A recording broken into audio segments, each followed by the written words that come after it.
So if we're talking about the YouTube or the Twitch side of things, it seems like a lot of the interest for the big four gacha games is falling off in the Western community at least. Well, all of them except for one constant in your life. That's right. We're talking about Black Beacon. Yeah, we're not talking about Black Beacon. Rest in peace. Today we are talking about Genshin Impact, the absolute titan of the gacha space that has remained relevant for longer than Neverness to Everness, Etheria Restart, Tower of Fantasy, Black Beacon, Stella Sora, and Blue Protocol combined. Wow. It seems like bad updates do not affect Genshin Impact, so if anything, it probably helps because of how outraged the community gets when something like Milias is introduced. So as for the most recent example as to why Genshin Impact won't be on the decline anytime soon, the next hype unit is coming up that will fund every single update for the next 5 years, Columbina. And if you do not want to be spoiled on what she's going to do, then I will be talking about what we do know about her so far, so you can skip ahead, but she's probably going to be a Hydro Catalyst user. Actually, I think it's confirmed. And yeah.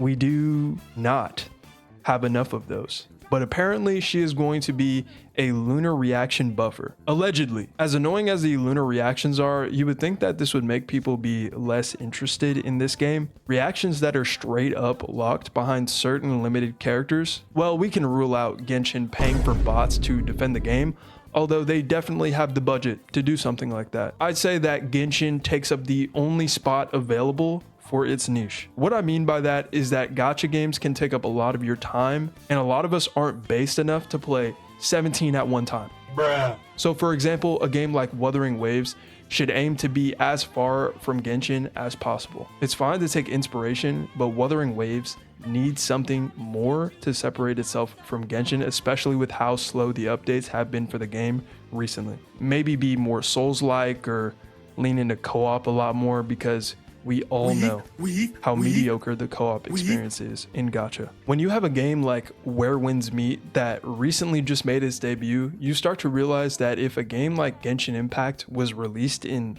late 2025, almost 2026, then a game like that would not be successful whatsoever. Okay, maybe not whatsoever, but it wouldn't be close to some of these new releases that we have, and there would probably be a game that took Genshin's would-be throne. Where Winds Meet is a free game with AAA level graphics and quality of life instead of incrementally being added in. And then when it's finally added into the game, you can say, "Oh, devs listened! Let's go, devs listened!" A big thing here is that the gacha system is for the cosmetics. You can see this across many other titles where it's not necessarily a banner for the cosmetics, but the way to support the game is through buying skins in some sort of fashion, like another one of NetEase's titles, Marvel Rivals. If you watch any of my videos, you know I am a huge believer in cosmetics being the main form of monetization in games, because spending half of your monthly rent on characters can get exhausting. But there is a right and a wrong way to do this. You definitely do not want anything like the Milias disaster. A game where you're already aggressively monetizing it through the gacha system for characters and weapons is already bad enough, but then making it to where you look like an NPC with the clothes that you can get for free is absolutely diabolical from these devs.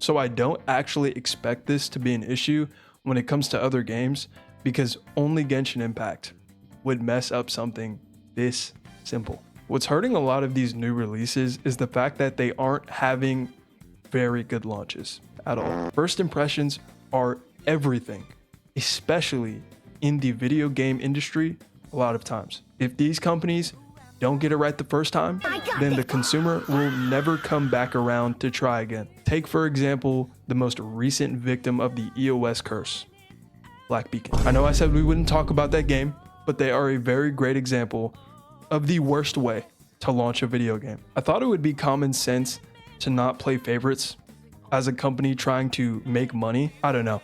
I guess common sense isn't very common nowadays. And with this game shutting down, you realize that the gacha market has gotten so saturated over the past 3 years that your title has to be almost perfect for you to gain any traction with this community that is already playing games that they spent time and money on. So the thing is, Genshin still has this pillow to fall back on because the game isn't being truly challenged. And that's why Wuthering Waves should not be trying to copy elements from Genshin Impact so they can get away from that Genshin reskin stigma. I know you don't want to relive 4 years of trauma anyways, but you see things like that with the Tower of Adversity, which was obviously copied from Genshin, becoming very stale very quickly. But something that is exclusive to Wuthering Waves, like the holograms, is one of the more praised features of the game. Genshin Impact is a once-in-a-lifetime game.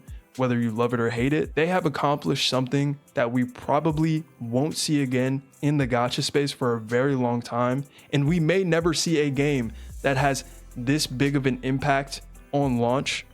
No pun intended. I don't even like that I said that, but I'll keep it in there. So your word of the day today is zero. And I know I've already done Chaos Zero Nightmare for a word of the day, but I was very surprised to see that most of you thought Chaos Zero Nightmare was one of the most overrated recent gacha releases in a YouTube poll. So I think that most people think this game is overrated simply because of the fact that the 2D models aren't doing it for them. But if you want me to look deeper into it, for some reason I see that some have said that the game is just a reskin of Honkai Star Rail or a worse version of Honkai Star Rail. And I would say that that could be true if we're talking about animations, and I would say fair enough. But at the moment, the game is a lot more strategic and has more replayability than Star Rail right now. So if you're really into the strategy when it comes to turn-based games, I would say that Chaos Zero Nightmare delivered